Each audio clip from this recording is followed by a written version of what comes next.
So now we're on to the third of these approaches. And it's called hierarchical multiple regression. Now, I have to make the point, this is not the same as hierarchical linear modeling, or HLM. They're different. They're kind of the same, but they're very different. Now, actually, whenever I get the chance, I teach an advanced course. Kind of the follow-up to this, it's hierarchical linear modeling. And that's for when you have nested data, you want to look at how does a teacher affect the kids in her classroom? Kind of what teacher qualities have what sort of effects on all the kids. That's called nested data. We'll talk more about that later at the end of the semester. Or when you want to look at growth models over time. You want to look at how much do kids' language scores grow. That's really an HLM, or hierarchical linear modeling. Hierarchical multiple regressions is different. The hierarchical multiple regression can get ugly. Hence, it's the Eli Wallach of these three approaches, from the good, the bad, and the ugly. But that doesn't mean it's a bad approach. It's actually can be a very good approach. The idea with this is that the variables in hierarchical multiple regression, the variables are entered in a specific order based on some theoretical causal sequence. So in stepwise, it just picked the variable to put in first based on who's the biggest. In hierarchical regression, it's doing it based on a theory. Which comes first? The variable that comes first, looking at all your predictors, and we'll take just a little look. The first enters the variable that's the originating variable, and then it enters independent variables kind of in a sequential order based on some causal model. Like we have a diagram, and we'll see one in just a second. That sort of ordering, kind of what comes first, second, third, fourth, often follows some temporal sequence. Which variable occurred first? Well, I look at the mother smoke when the baby is in utero. Then the child is born and weighs this much. Then they go into this type of a preschool. Now I'm looking at where they are in public school. So there's kind of an order in time is often how that's done. Because typically it's logical that whatever occurs first influences what occurred second, though that may not always be the case. So when you enter this in SPSS, you will enter it? Or now in SPSS you have to tell it. Okay. Enter this one first, then that one first, because SPSS doesn't know. It's just a bunch of little electrons, kind of like my keyboard a few minutes ago, zapping around random ways. It doesn't know. You could enter anything you want. You've got to have the theory. And different people can have different theories. So you can't be challenged based on your rationale for how you devise the theory? Oh, you can be challenged. We're back to Stefano and I. Stefano? Stefano. And I arguing over, is it school quality influencing our studying, or our studying influences school quality? The ordering is theory, and people will argue on it. And it's your job if you're writing your dissertation, it's your job in your introduction to explain why it's this first, then it's that second. And then you say, well, look at all the literature. People have studied this, and overwhelmingly, people have agreed with Mason that it's, what do I say, that school quality influences studying. And here's the citations of everybody, and these really fantastic studies that did this. So that showed it that way. You can't be like a maverick and think beyond the traditional box. Oh, you can be a maverick and think outside the box and propose things. But someone, then the challenge of being a maverick is someone's going to come along and argue with you. That's okay. I mean, we love arguing in research. So that's okay. But the key is it's up to you and your theory And if you've got a good rationale why you're crazy, and I love crazy ideas, is a good why this is the way it is. That's great. But usually, the more crazy, the more of a who is it that's going rogue? Who's that? That's Sarah Palin. The more of a maverick, or Sean McCain was the maverick, wasn't they call it? The more of the maverick you are, the more proof you. Well, no, but the more proof you're going to need to convince people. We like new ideas, but the burden, based on the scientific method, the burden of proof is on you to show that everyone else is wrong. So if you're a maverick, you can't just say, well, here's what I believe, they're all nuts. No, you've got to come up with the evidence to show that they're wrong. So it's a theoretical discussion, a theoretical debate, and people may believe you. How many people believe you and how many people think you're crazy is going to come down to how good of an argument you make based on why you think it's this order. So, I think we probably just about, as it suggests, order is everything. Different orders are going to have different models, are going to have different effects. Things will look differently. Order's everything. And so you really need to think of your order. So here is the type of causal model I'm talking about. And again, after class one time, a couple of us were talking about, I just want to emphasize, we may call this a causal model, but that's only because of the arrows. The multiple regression in no way determines whether it's causal or not. That's just jargon we're using. That's just jargon we're using to indicate that it's a model that we say mother's education influences school quality. School quality influences grades. But the analysis itself will not tell us, should the arrow go this way or should the arrow go that way? The direction of the arrow from multiple regression is really just up to us. Ultimately, the causality, you want to figure out the way the arrow goes, it's not a statistical question. That's an experimental design question where you need to, and that's if you take 595 or something. That's why we like the random assignment. Flip the coin and put some in a good school, some in a bad school. Make some kids study more, some kids study less. That's how you figure out the definitive directions of the arrows. But we call it a causal model because the analysis is based on this sort of hypothesized relationship. We just will never know whether it's true, and that's where we argue and we'll disagree with each other. To keep things simple, to kind of go through this process and keep things simple, we're going to drop father's education. So we're only going to talk about these four for now.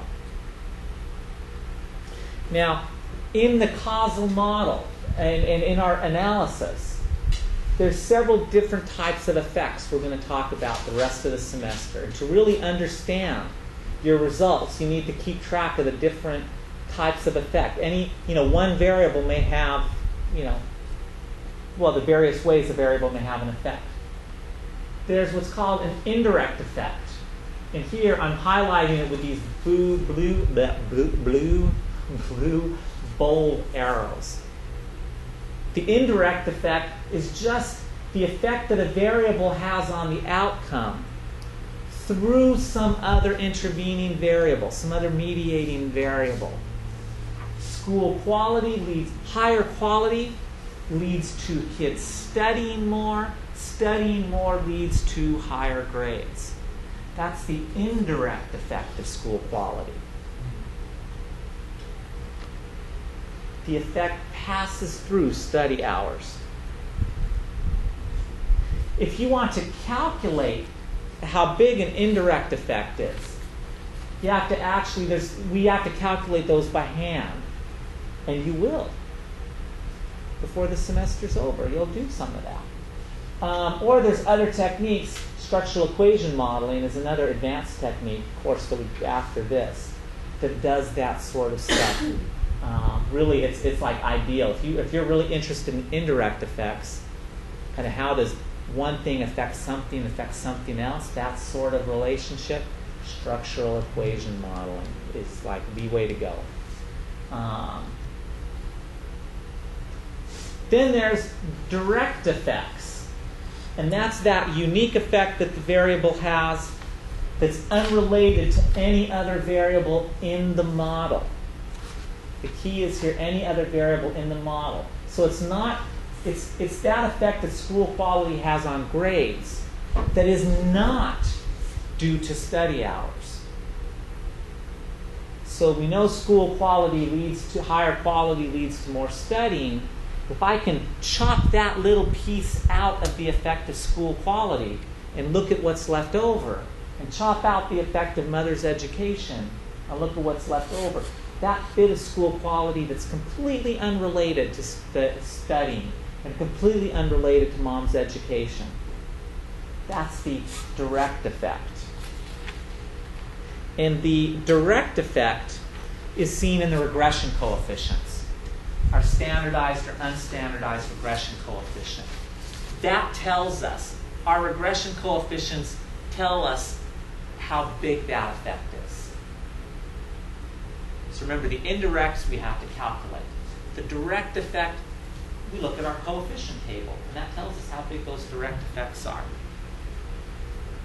Now, one of the issues with direct effects, and you always have to keep it in mind, is the direct effect also incorporates any indirect effects for variables that are not in the model. What that means is, right, we said the direct effect is the unique effect that's unrelated to our other predictors.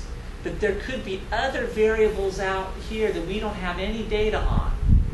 The school quality has an effect on, what would be something out here? Dating. I'm not sure what. If bad school quality, the kids are bored, they date more, dating more, you get lower grades. Trust me, I'm a case study of that when I was younger. You could see my relationships in my GPA. So bad school's got nothing better to do. I'm going to start dating. I start dating, my grades go down. The dating's not a variable in my model. Well, the direct effect, that beta, that regression coefficient, also includes the indirect effect for those variables that aren't in the model. So the effect that school quality has through dating on grades is also squished in here as well.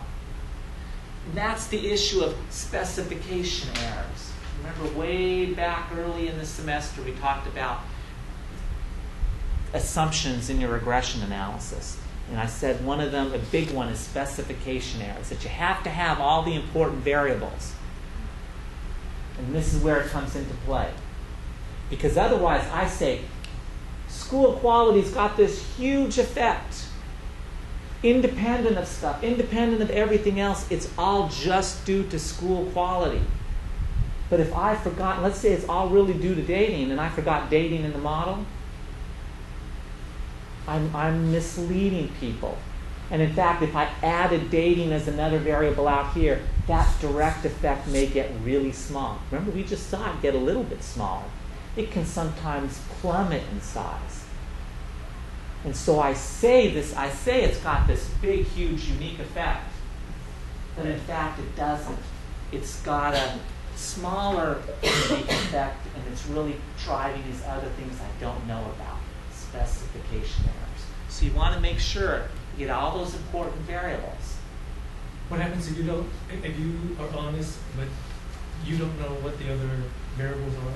Then what's the recourse, and how do you get around that? Well, this is what happens, and it happens to everybody. It happens to all of us. If you write it, you do your study, some grant agency looks at it and says, hey, that's a great idea.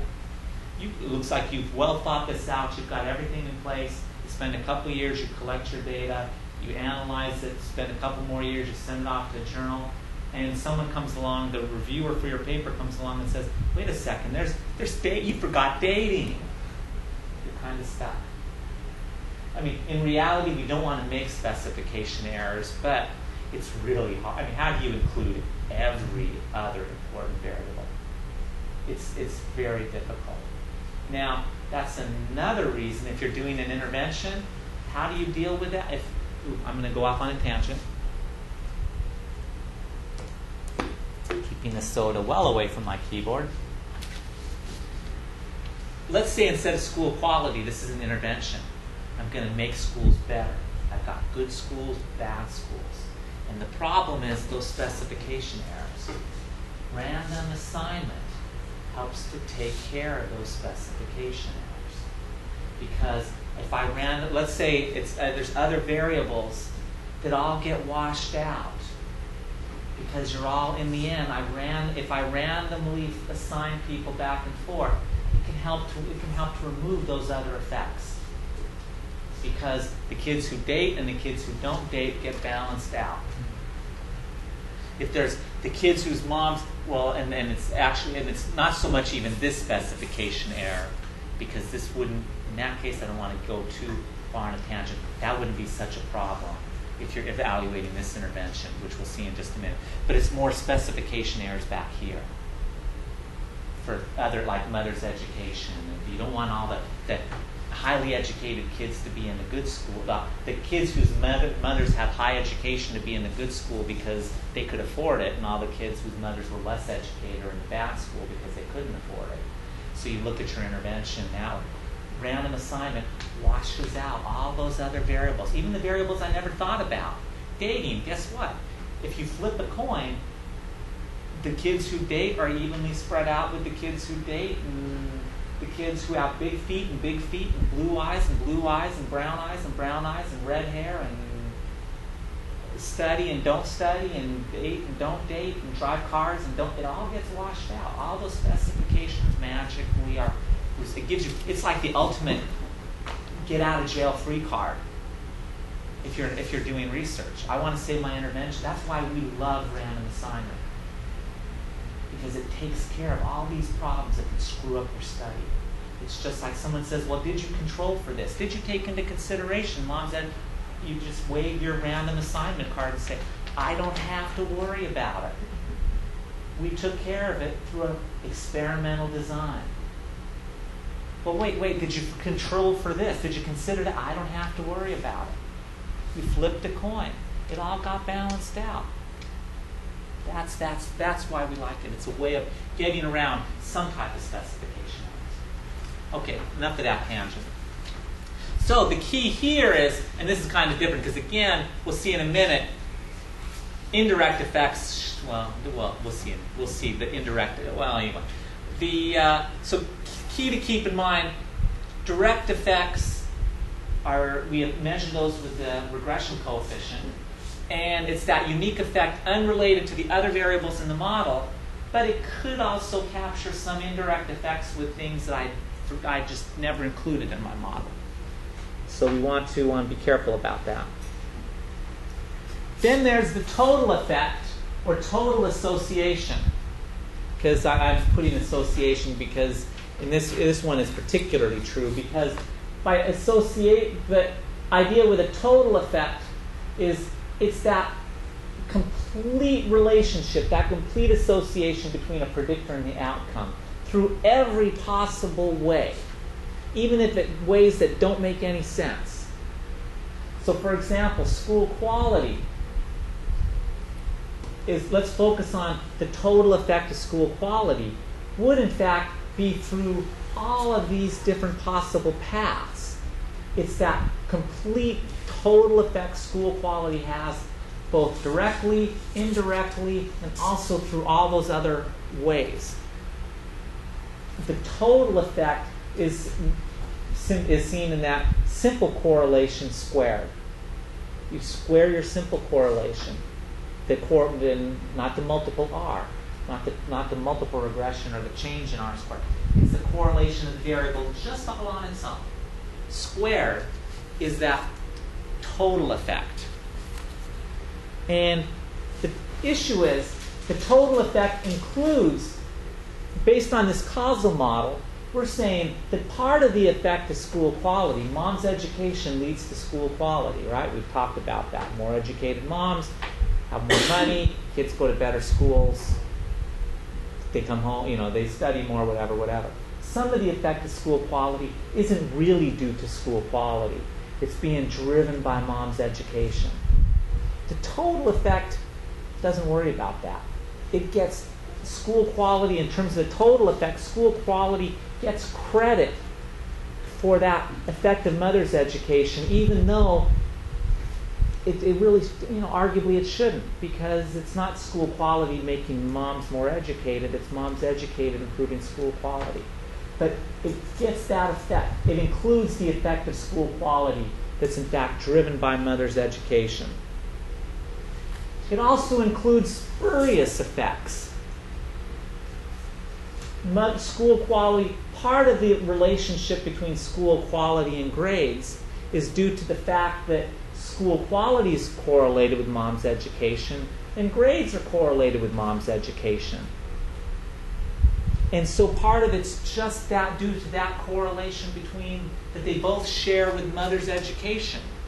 And those spurious effects are also part of the total effect. That's kind of like the California ice cream and drownings, right? Sales of ice cream go up in California, and drowning deaths go up in California. And they're both driven by the temperature. That correlation is the same thing, and it's part of the total effect of school quality. So that effect also includes those spurious effects. You can think about it, well again, that it's any association between school quality and grades through any possible pathway. You might think of it as, it's kind of like your gross income. Even though there's, you get your gross income, you get your paycheck, and there's part of it that you never see. You look in there, there's the taxes they take out and all the insurance, and then health, all the gross income. You can think of that as the total effect. Again, even though some of it never belongs to you. It's just gone, and it really belongs somewhere else, and you don't even ever see it. Then there's the net effect. The net effect, one way of thinking about it, the simple way of thinking about it, is it's just the combined indirect effects and direct effect. So it's the direct effect plus all of the indirect effects. So in this case, the net effect of school quality is the direct effect on grades, plus the indirect effect school quality has by increasing study hours, and the effect of study hours then that's related to this that goes up, that leads to higher grades. Does that make sense? So it's not the complete effect of study hours, right? Because there's other reasons kids study rather than they're in a good school. They might study because they're bored. They might study because they're not dating. They might, who knows? But that aspect of studying that is related to school quality is that indirect effect. And the net effect, again, combines all those, the direct effect and all the indirect effects. You can think about it, kind of another way of thinking about it is notice here, we're not taking into consideration any of the effects of mom's education. So it's the effect of school quality after we've taken out the effect of mom's education on everything. So unlike before where we said, well, we know mom's education leads to school quality. Now we're saying, well, for the net effect, how much of that effect of school quality is in fact due to mom's education? That gets mathematically taken away. It's out of the picture. So this is the effect of school quality that's not related to mom's education. You can think about it, in essence, if you think of the total effect as your gross income, the net effect you can think of as your net income. This is after everyone has gotten their due. So, you get the big paycheck, and then there's the chunks that come out of it where Uncle Sam and to 8, everyone else gets their chunk out of it. What's left over is the net, your net income. What's left over after mom's education gets its piece of pie, it's whatever it's due. What's left over is the net effect of school quality. Net effects, it's good to keep the distinction between direct and between net and total effect straight.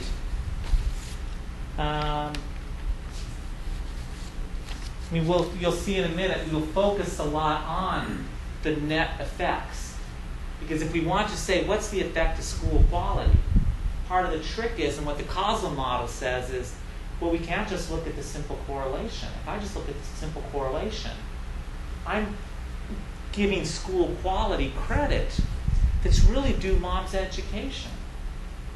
Right? Some of the effect of the R squared of school quality includes the effect that mom's education has on school quality, and it also includes the effect that school quality, that mom's education has on school quality and grades. It's again like giving the ice cream, it's like blaming the ice cream man for the people drowning in California. You wouldn't do that. That's a spurious association. You don't want to give school quality the effect that's really due to mom's education, no more than you want to throw the ice cream man in jail for people drowning. So the net effect is arguably the right way of looking at the effect that's truly due and owed to a variable after the other variables have all been paid off. What really belongs to them, the effect, that part of the overall effect that really belongs to mom's education. Give it its due, and then what's left over, school quality, we'll see. The net effect is seen in the change in your R squared. So as you add variables in your model, and you see that change in R squared at each step of the way, that change in R squared is the net effect. It's the effect that that variable has in terms of variance that's related both directly and indirectly through everything else. So it's kind of all those different things we've talked about are in here. Simple correlation is your total effect. The net effect is your change in R squared. The direct effects are your regression coefficients. And the indirect effects are you sitting at a calculator doing some stuff. But they're all there. We just don't need to how to figure them out. Now, to make things even a little uglier, and I think this is now the second time we've said this week, how you can call things the same name.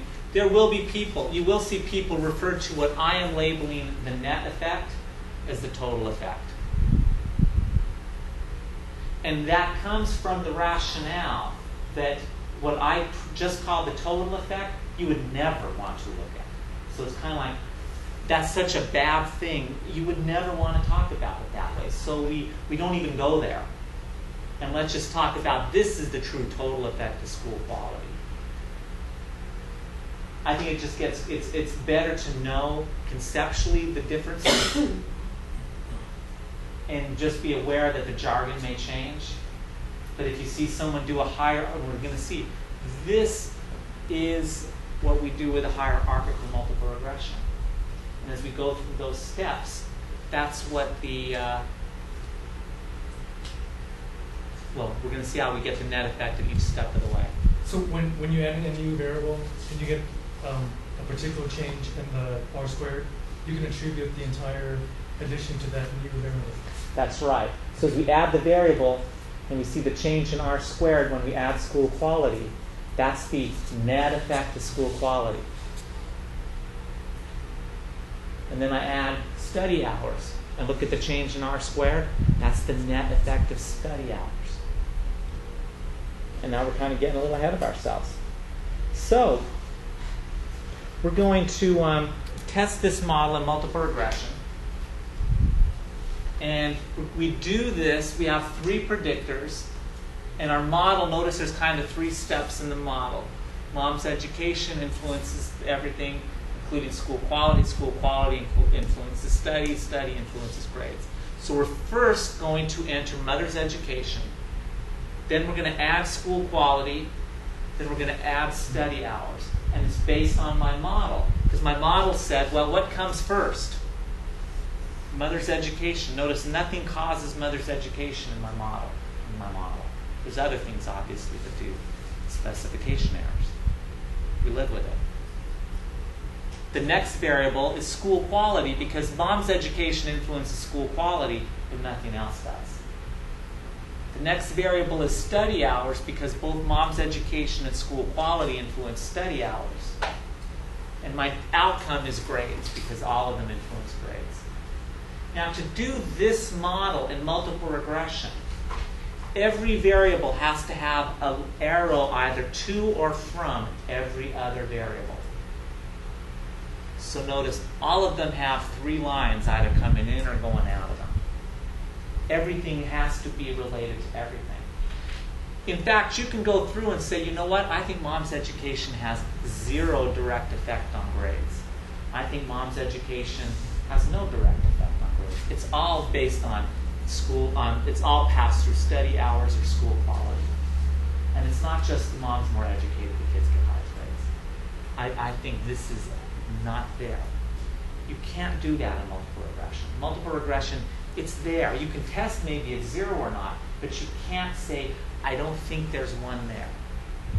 If you want to test more complex models that don't have all the arrows or have more funky relationships between variables, you need to do structural equation modeling. That's like later on in the book, but we will not get there this semester. So there's always a reason to come back. Okay, so we've got 3 models now. So here's our output. Notice we've done model 1, model 2, model 3, because we're going to run the analysis. And we say, in the first, I want to first add mother's education, then I want to add school quality, then I want to add study hours. And so we have these 3 outputs, model 1, and each just corresponds to one analysis. And they're just organized nice and simple for us. Model 1 only includes mother's education, so we see 1 degree of freedom. With our F, with 1 and 398 degrees of freedom, is 58.259. P is less than 0.001. So mother's education does have a significant effect on grades. That's good.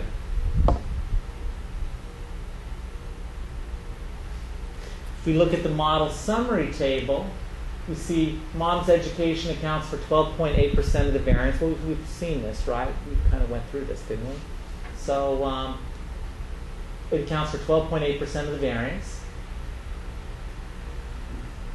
In this case, it's the only variable. So what's our change in R squared? It's 0.128. That change in R squared, or the total R squared for the first variable, right, is that total effect of the variable. And because it's the first variable, it's also the net effect,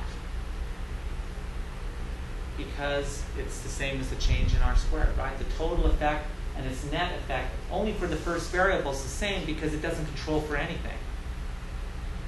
Remember, the net effect we control is the effect after mom's education, after the earlier variables get their credit. What's the effect that's left over? Is the net effect. Well, for the first variable, there's nothing to control for. So the total effect is the net effect. So the total or net and net effect of mom's education is about 12.8% of the variance.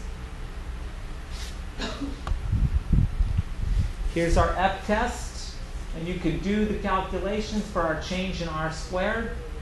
We do, right, 0.128 minus 0 divided by 1 minus 0, all over that we get 58.259. Yeah, everything works out. Pretty straightforward. And it's not on the test. Why? because we have no test. And you can look at your slides when you're doing the homework doing this. Are your other classes like that where there's no test? Like the more advanced classes? Yeah, I do tests for undergrads. I do like, well, it's been a long time since I've taught an undergrad class, but I would do like weekly tests in my undergrad class. Weekly quizzes. Oh, because you got to keep those kids up, or else they'll just delay and they'll insist they can catch up later, and they never do. And it just breaks your heart at the end of this when they're pleading and crying, please, please, I want to be a doctor, and you have to say no. Sorry. I assume you're here for your own edification.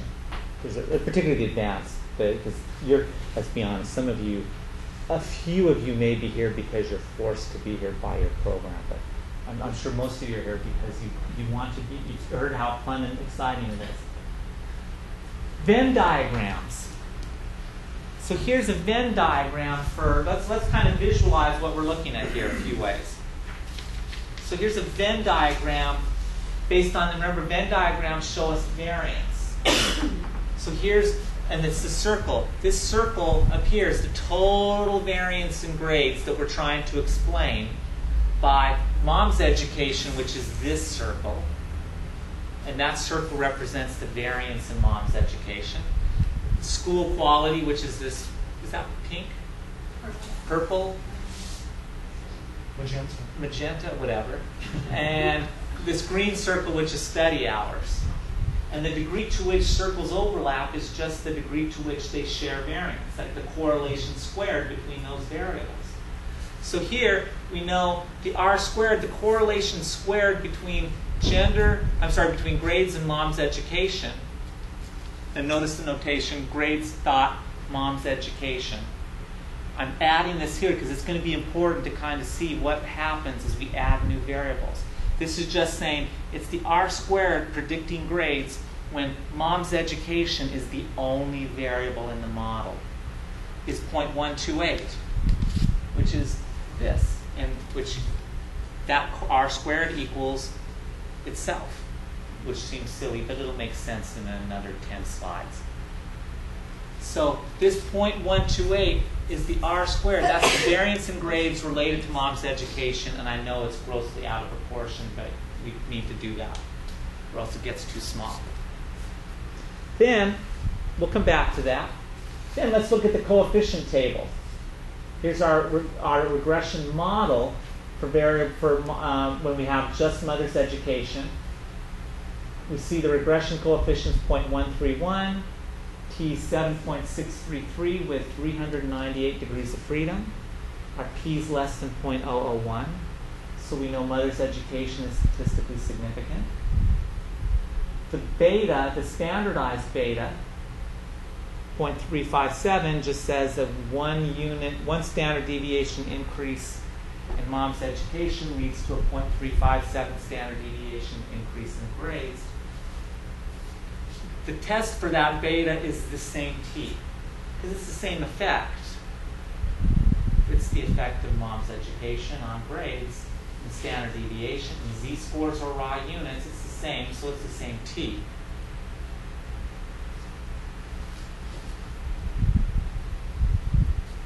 If we look at our causal model, this is kind of what a causal model would look like right now. There's no other variables in the model, right? It's just mom's education and grades. And we have this effect of mom's education on grades. And for these sorts of causal models, here we do typically report betas. More on that later. But so that's the effect of those two. And again, remember, this 0.357 is, you can think of it as the direct effect. Well, it's kind of silly because there can't be any indirect effect because there's no other variables in the model. But it is that, we need to remember that that 0.357 also includes the indirect effects it may have through other variables that aren't in this specific model yet. Things like school quality.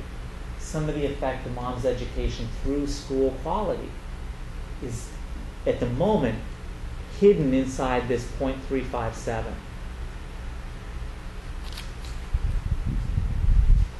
which is what I just said here.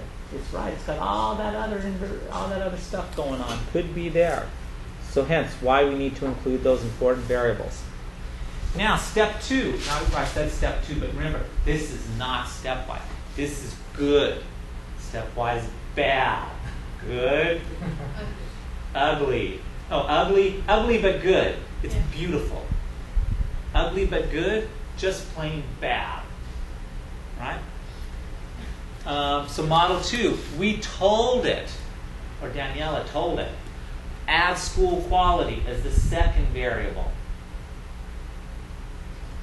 Now, our analysis has 2 and 397 degrees of freedom because there's 2 variables in it. Our F is 32.685 with 2 and 397 degrees of freedom equals 32.685.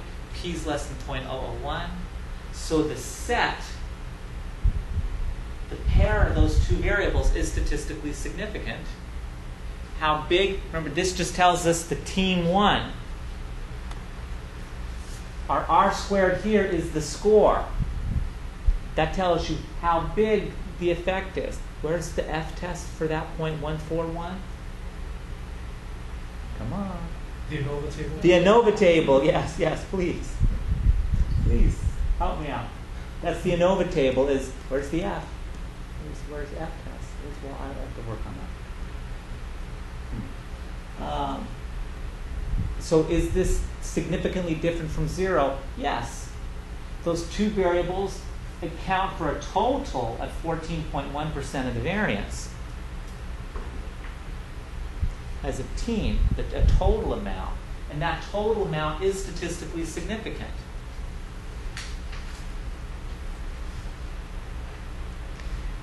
We can look at the change. Again, if we do 0.141 minus 0.128, we would get 0.014, and again, we just know that's right, but there's a little rounding.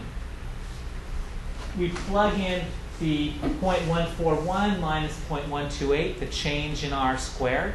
We plug in, there's 2 variables in the model now. There was 1 before, 2 minus 1. Then 1 minus the total R squared now, 0.141, over 400 minus 2 variables now, minus 1. You do all that math and you get an F of 6.331, which is exactly what we see.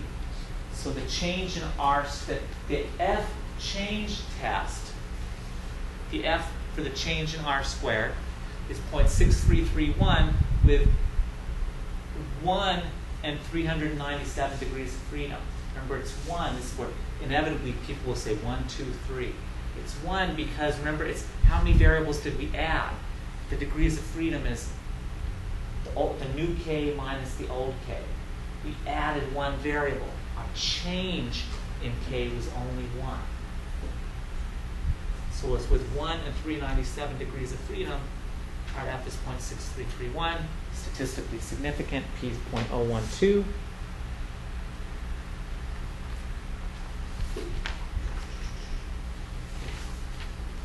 This tells us that adding, or if we include school quality, that school quality effect adds 1.4% of the variance to our model. It accounts for an additional 1.4% of the variance, and that 1.4% of the variance it doesn't seem like very much. You may wonder, is it statistically significant? Where's the F test for that? Right here. See, it's the change in R squared. It's the change which we just calculated. So it is statistically significant. That 1.4% is statistically significant. And that's that variance in grades that's uniquely due to school quality and unrelated to mother's education. Now, we know some of the effect of school quality is due to mom's education. But by entering mom in the picture first, mom got her due. She got that, lining up at the variance bank. She was first in line, got her credit, got her variance out of the bank. I got to remember that one too. She took her variance out of the bank, and all that's left over now of the remaining variance school quality gets 1.4%. And even though some of what mom got was also related to school quality, it was really being driven by mom. It was due to mom, and mom should have got it. Question? For the third model, we haven't gotten there yet. Nope. but if Oh, you- let's wait then. We'll get there right now. Oh, but this question would still apply. If you invert the order, instead of school quality being the second layer, you have that as the third layer, the result should be the same, right? The total R squared will be the same Okay. at the end. But the effects of the individual variables will differ because then we'll be controlling for other variables. But we'll see that one of the issues is the total R squared is always going to be the same regardless of the order. Okay, let's look at our Venn diagram. So here's what we had before. Here's that 12.8% of the variance that mom got when she went to the bank first in line. I like that, the variance back. Notice that there is some overlap. Here's school quality. And just as we suspected, look at this overlap between mom's education and school quality. All this section right in here is part of mom's education, and it's also part of school quality, and that's related to grades. All that piece right in there. But it all went to mom. Mom got it first because our model says mom comes first. Remember a couple weeks ago we talked about arguing over the C. When you've got these unique effects and who gets the middle piece, the model tells us who gets the middle piece. In this case, our model says it goes to mom. And here's that part that's left over, that part of school quality that's related to grades and is unrelated to mom's education. That's this magenta section out here that's equal to 0.014 or 1.4% of the variance. Again, not to scale. Now, if we look at what's happening, look at our equation here. It's the R squared grades predicted by mom's education and school quality. Is that R squared was 0.141, and that's equal to what? It's equal to this, the R squared grades predicted by mom's education, plus the change in R squared when we added school quality.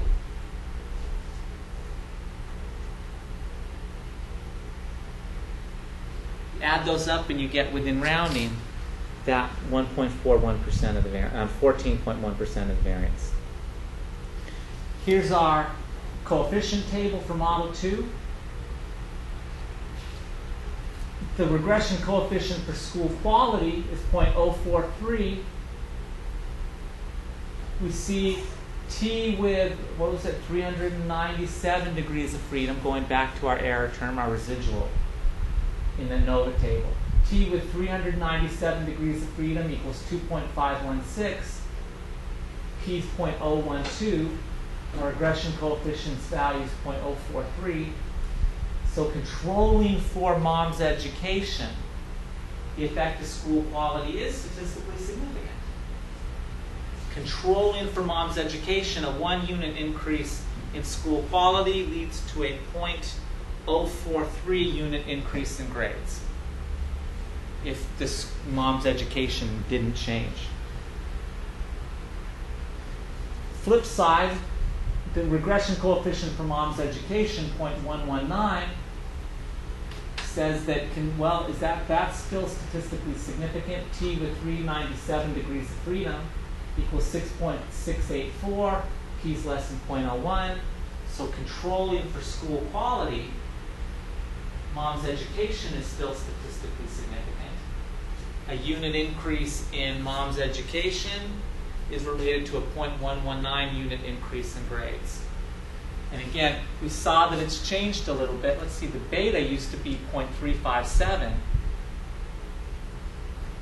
Now it's down to 0.324. The unstandardized used to be 0.131. Now it's 0.119. Because remember, here it included, that direct effect included indirect effects through other variables not in the model. Here's one of the variables that was not in the model. when we take that, when we actually measure that indirect effect, the direct effect of mom's education's gone down a little bit. Here's what the model 2 looks like. We have mom's education influencing school quality influencing grades. So there's this indirect effect. Our regression coefficients are the direct effects. So here's our betas. And again, like here we saw that 0.324, it's gone down because now we've pulled out this indirect effect. So the direct effect's a little smaller now up through model 2. And that change in R squared, that 0.014, is the net effect of school quality. Both the direct effect plus its indirect effect through God knows what else. But we're going to see one thing, what else, in a minute. Are you with me? Now, one other thing that's useful, way over here and I think we're getting close to covering everything we're going to talk about in these tables. In the coefficient table, there's also what's called part correlations. Part correlations are that unique effect that the variable has controlling for all the other predictors in the model. If you square, typically no one reports the part correlation. You square it, and you get the unique variance that's associated with the variable, controlling for everything else in that model. So in fact, if you squared this 0.117, you'd get, what was it, 1.4% variance? You'd get 1.4%, or 0.014. The part correlations squared are just the unique effect. Think of our Venn diagram. It's that unique little sliver that's unrelated to anything else. So for the last variable, if we just added school quality, we saw the change in R squared was the unique variance related to school quality. If we squared this value, we'd see it's also the unique variance related to school quality, so it would be exactly the same. But now we also see if we squared this value, this 0.311, which is the part correlation for mom's education, if we squared that, that's the unique effect of mom's education. Going back to the who gets the C, who gets that part that overlap, this is the unique piece that's just due to mom if you square it. So you can start to see, okay, that's kind of how much, which is close to 10%. And then the remainder bit is what the two of them share.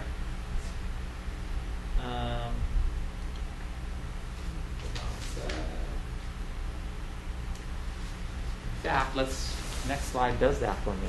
That's right.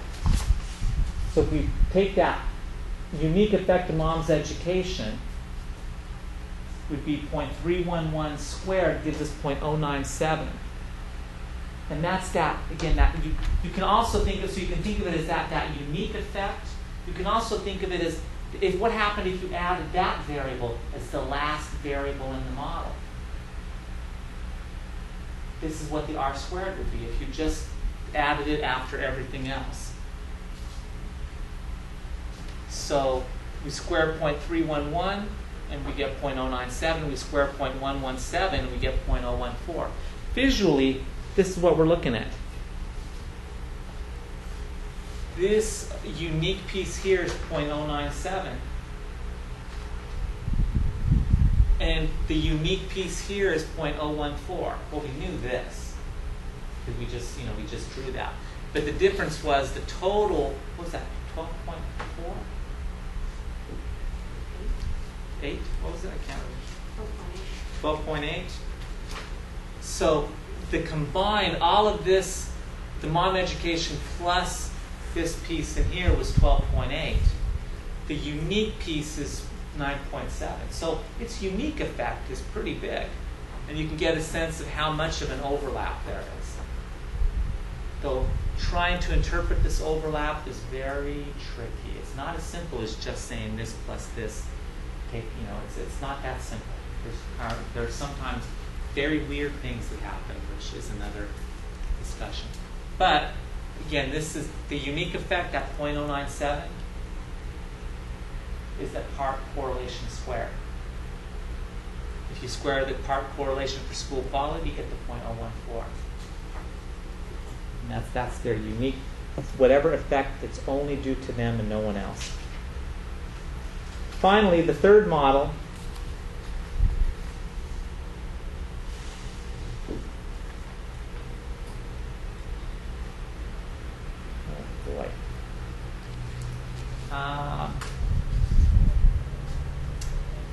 in the third model, we add study hours.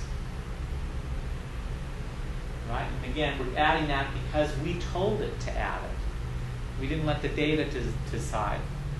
So the third model includes mom's education, school quality, and study hours. So it's got 3 predictors, 3 degrees of freedom, well, 3 and 396 degrees of freedom. Our F is 22.463, P is still less than 0.001. So the set of all 3 of them is very statistically significant. The model summary table tells us the set of all 3 of them together accounts for 14.5% of the variance. Right? The R squared for all 3 together is 0.145. And that is statistically significant because that's what that ANOVA table just told us, that it's not equal to 0. That total effect is greater than 0. And again, that's that total effect that those 3 variables have in any way, shape, or form. What's the effect of adding study hours? Well, when we added study hours, the change in R squared goes from 0.141 to 0.145. The R squared only increases 0.004, or 0.4% of the variance is added to our model when we include study hours. If we do the F change test, we do 0.145 minus 0.141, the change in our R squared, divided by 3, how many variables we got now, minus how many we have, 3 minus 2, all divided by 1 minus 0.145 over 400 minus blah, blah, blah, blah, blah. Degrees of freedom is 3 minus 2. How many variables did we add? We added 1 variable, and 400 minus 3 minus 1, or 1 and 396. Again, we see it right here. It does the analysis for us. With 1 and 396 degrees of freedom, our F is, for that additional variance, is only 0.1875. P-value is 0.172, so the change in R squared is not significant. So that tells us the group of all 3 is significant. But by adding study hours, we've only added, by including study hours, we only added another 0.4% of the variance. And the effect of adding study hours really doesn't add anything to the model. It could very well be 0. So study hours is not significant, even though the group of all 3 of them are. This is, thinking back to basketball, this is a case where the teams got the effect, but Shaquille O'Neal had a really bad night and didn't make any contribution. I noticed that the R squared changed from model 1 to model 2. That's 0.014. Shouldn't that be 0.013? Well, no, it's a rounding error. Oh. Trust me, it does work. It is exactly this minus that. It's just rounding. Someday I'm going to have to go in and redo this by hand and fill the data. Okay, so this is what we were just talking about. The addition of study hours doesn't seem to add anything. In the Venn diagram, this is what it looks like. Here's that 12.8% that was due to mom's education. And mom's education, again, first at the variance bank, it got all its due. Even a chunk that was also related to school quality and is also related to study hours. Look, there's a little sliver here that's also related to study hours. But all of that overlapping went to mom because mom got there first. Then there's school quality. And the part of school quality, that .014, a chunk of school quality's effect was also related to mom, but it already lost that because mom's already made her withdraw. But it beats study hours in, and so there's a big part that's also related to study hours over here somewhere. Oh, actually, I follow that. That's also related to study, and all of that goes to school quality because my model said so. So even though school quality is even though study hours is going to feel cheated, it gets to the bank and there's nothing left. It's only got 0.4%. And it says, well, hey, there was a chunk of me that was related to mom's education. You know, there's a chunk of my total effect. That total effect. There's a big piece of my total effect you gave to mom. And the banker says, well, that's because she was in the model first. It didn't really belong to you. That was the more educated moms making you study more. And school study hours says, well, there was also a chunk of my total effect that you gave to, we could like do a little nursery rhyme, like the Three Bears. There's a chunk of my total effect you gave to school quality. The banker says, the variance banker says, well, that's because it was in the model first. And that's because school quality makes you study more. And so it belongs to them. This is what's left over just for you. Sorry, there's not much left. But thank you for playing. So in the Venn diagram, that's kind of how it all plays out. And now you see, look, we've got grades. The total effect of 0.145. You can write it as the R squared of grades, predicted by mom's education, school quality, and study hours, is related to the R squared of grades predicted by mom's education, 0.128, plus the change in R squared when we add school quality, 0.014, plus the change in R squared when we add study hours, 0.004. Within rounding, that all adds up to 0.145. We've kind of carved up that total R squared into different pieces. The regression coefficients, here they all are. And we're just going to talk about one, and I think we'll skip the others because it's pretty straightforward. If we look at the effect of study hours, our regression coefficient is 0.023, so a unit increase in increasing one extra hour of studying, controlling for mom's education and school quality, leads to a 0.023 point difference in grades. That effect, with a T of 396 degrees of freedom, you have to flip back and check the errors. T with 396 degrees of freedom equals 0.1369. Our p-value is 0.072, parentheses, and it's not statistically significant. And you can figure these ones out yourself. Just kind of think it through in your head, what it should be, looking at that output, and how you would describe it. From our causal model, this is now what we're looking at. We've got all three variables. Our those regression coefficients indicate these effects, these direct effects. It's the regression coefficient in this final model. The regression coefficient for study hours is this effect, is that beta. Because it's the effect of study hours, it's unrelated to everything else. That's what the regression coefficient is. The regression coefficient for mom's education in the final model is this arrow. Because what is that? That's the effect of mom's education that's unrelated to school quality or study hours. And the regression coefficient for school quality in the final model is this arrow, because that's the effect of school quality unrelated to everything else. And again, we see what happened there. We'll talk about that in just a second. Let's just take a quick look at the beta. For mom's education, went from 0.357 when we didn't control for everything and it kind of just grabbed all those other indirect effects. When we pulled out the indirect effect for school quality, it went down to 0.324. And when we pulled out the effect for study hours, it went down to 0.299. So we're kind of slowly seeing, which is typically what happens. It'll slowly get smaller as you add more variables. It doesn't have to. In fact, in weird ways, it can get bigger sometimes. But that's another story. That's for later.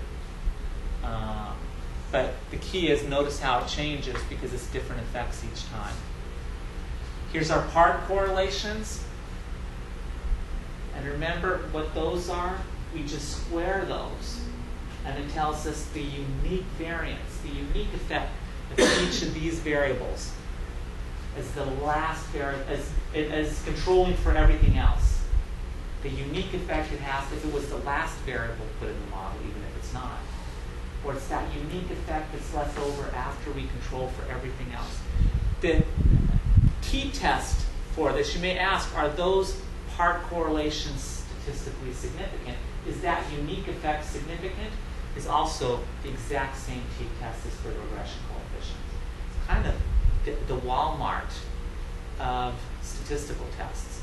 One-stop shopping. This t-test tests the unstandardized regression coefficient. It tests your beta, your standardized coefficient. It tests your part correlation. They're all tests. It's all the exact same test because they're all getting at the same thing. What's that effect of this variable controlling for everything else?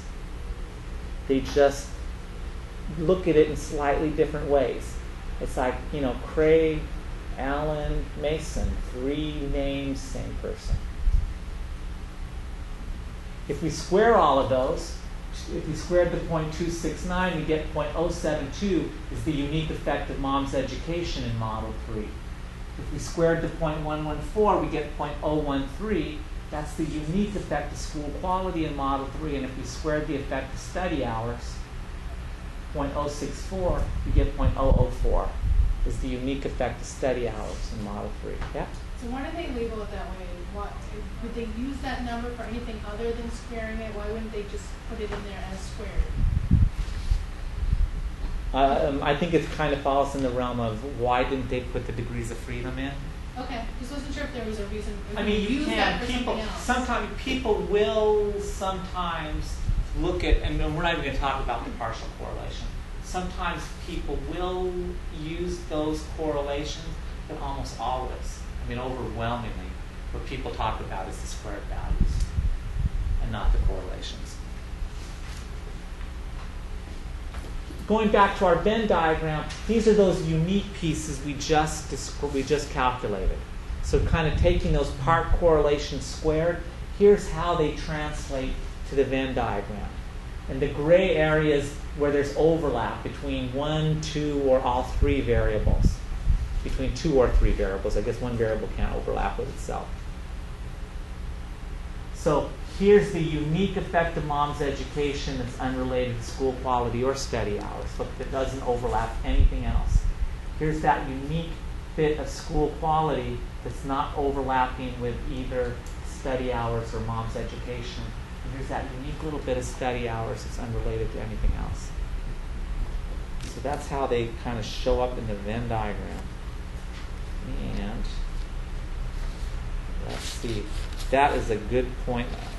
Right, we're 7. Yeah, that's a good point to stop.